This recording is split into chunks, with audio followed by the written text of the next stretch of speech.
Hello everyone, welcome back. I hope you're all well. It's been a few days. I hope you had a good weekend. And maybe some of you tried out Jeremy's delicious tortilla recipe. I sure did, and it was very delicious.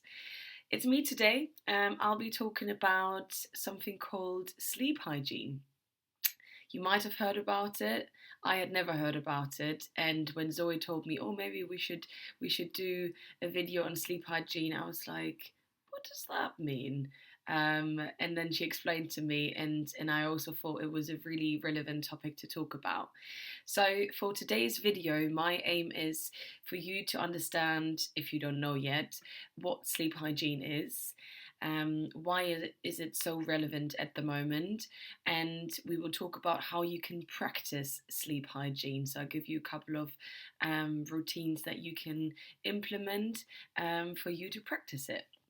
So let's get started and get the first important question out of the way. What is sleep hygiene? So, sleep hygiene is a variety of different practices and habits that are necessary to have a good nighttime sleep quality. It makes you feel more awake during the day.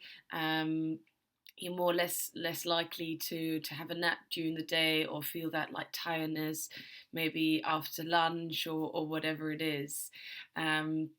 It's called sleep hygiene. I know it's maybe a bit of a funny word, but in a way, as we go along, it makes sense why it's called hygiene. So I hope that makes sense to all of you. So now that we've established that, I want to talk about why do we think it's relevant at the moment.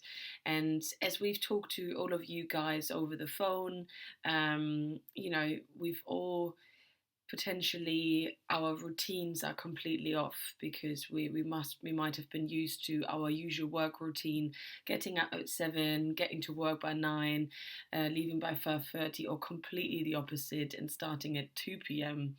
and coming home at like 12 9 time, or even later than that. So everyone had their sort of routine, and I think now that some of you are not actually working, that can completely mess with that sleeping routine.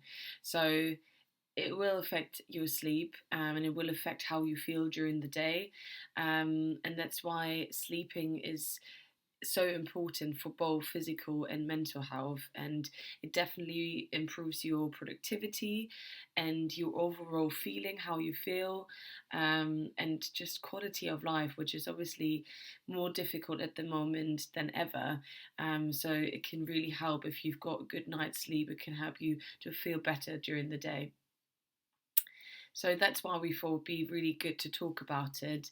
And now I would like to go straight into how you can practice sleep hygiene. So what are some of the ways for you to improve your sleep? The first one would be sleep at regular times. I know this is really difficult because we're probably watching the telly or binge watching our favorite new show, and we just can't stop and we think we should watch another episode, which happens, guilty, done it multiple times. But if we can try, at least maybe during the week, to go to bed at a certain time and wake up at a certain time as well, that is really good, and it's like your internal body clock. It's said that most adults need between 6 and 9 hours of sleep every night. So it's really up to you what time feels best for you to go to bed. Some people can go to bed at 9 p.m., some can go to bed at 11. But if you then wake up at a certain time in the morning, and that will set your body clock right, and your brain will sort of start to remember it. That's the first point. The second point I've mentioned a little bit is about limiting daytime naps to 30 minutes. So naps are good, but apparently if they are longer than 30 minutes, then they're not so good because they actually make you feel much more tired than you've probably been before. And that was the reason why I initially napped. So that can really help if you have short naps. Actually, it can improve your mood, how ready you are, your performance. So that's a really good one. Then avoiding stimulants such as caffeine or nicotine close to bedtime. Um, so that's, I mean, I think this is quite a straightforward one. If we have a coffee at 9 p.m. and we want to sleep by 10, then that's probably going to be difficult. If you're a smoker, this should probably something you shouldn't be doing right before bed because it actually makes you more awake and then you have problems going to sleep. One thing that we've talked about before on the channel is exercising, being active, and that definitely promotes a good quality of sleep.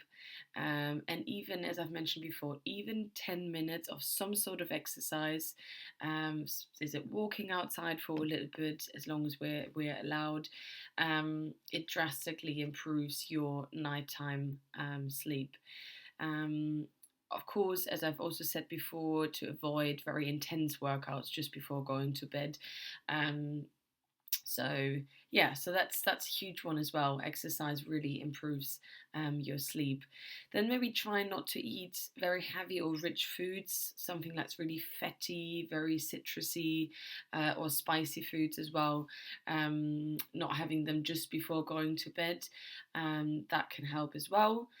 Then ensuring enough exposure to natural daylight. And of course, again, at the moment, that can be difficult. But even if it's just going outside and poking your head out of the window, that's already that natural light that you need, and that will help you have a better sleep. Making sure that your sleep environment is nice, so switch off the lights, maybe have a little lamp on the side if you can. Have a nice temperature, not too cold, not too warm, whatever you prefer. That's really, really important to make the space that you'll be sleeping in a nice space. And then I think the most important one would be to start having a regular, relaxing bedtime routine. So a wind down before going to sleep, rather than just still being on the phone or whatever and then going to sleep, or watching the telly just before going to bed. Actually having a routine that works for you. So let me just tell you a couple of examples that could help, or that could be your nighttime routine. Could be as easy as reading a book. It could be really light stretches, for example. It could be listening to very calming music or calming sounds, or even stories. So there's particular apps that I will share with you in the description box below, that are free, and they have all sorts of different things. So it could be raindrops, if that's something that relaxes you. What could be an actual story, where someone reads out a story about a particular thing, that is not too exciting, is really relaxing, is maybe describing a house or describing an environment. I find that really, really relaxing, but that's really up to everyone to see if that works for them. A warm bath, maybe, if you can, is a nice thing to do before going to bed. And for some, it really works to write a to-do list for the next day. So that can be really good ways of, of creating a bedtime routine. And if you then continue doing that over and over again, your body will get used to it, and then your brain will notice, oh, are you doing this? You reading your book, you getting ready to go to sleep, which will then help you to get to sleep better, and quicker potentially as well. So this is everything about sleep hygiene from my side. I hope it was interesting, and it will help some of you that might struggle with falling asleep, or with their sleep routine in general, to implement maybe some of these things. And I will share all of the practices again in the description box as well, so you can have a look at them and see which one works best for you. I hope you enjoyed this one, and we'll see you back here on Friday. Have a good day, and hope you're all right.